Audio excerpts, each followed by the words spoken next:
20. februārī naujienietis Jāzeps Lociks atzīmēja skaistu dzimšanas dienu. Sirmajam kungam apritēja 102 gadi. Simtgalvi skaistajā dzīves gada dienā sveica Daugavpils novada pašvaldības izpildirektores vietniece Ināra Natārova, sociālā dienesta vadītā Anna Jegorova un Naujienes pagasta sociālo pakalpojumu un sociālās palīdzības centra vadītāja Nataļa Škutāne. Jāzep, mēs šodien atbraucām pie jums šajā skaistajā ziemas dienā. Liels paldies! Jā, sveikt jūs no Daugavpils novada domes. Dzimšanas dienā, šajā jubilejā, jūs esat pats, ar vislielāko dzīves pieredzi mūsu novadā. Jā, ļoti labi. Lai jums arī turpmāk laba veselība, lai jums saticība ģimenē, lai tikpat čakli un strādīgi visi bērniņi. Daudz laimes jums. Novada domes zelta cilvēkam silta zelta dovanu. Dzīvojiet vēl ilgi, priecājiet mūs. Dzīdiet tos dzīsmes, ko jūs mocīt.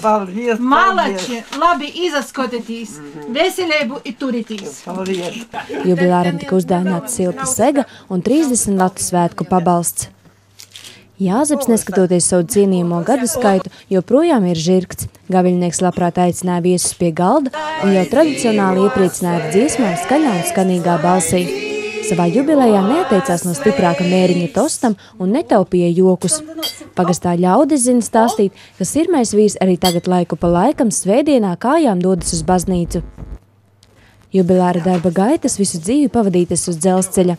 Locika kungs lepojas ar savu dzimtu. Ar sievu Fiļamenu savulaik paspējis nosvinēt arī dimanta kāzas. Tagad ikdienā viņam palīdzības sniedz meita Regīna un dēli Jānis un Pēteris. Ģimenes koku turpina kuplot 6 mazbērni un 11 mazmazbērni.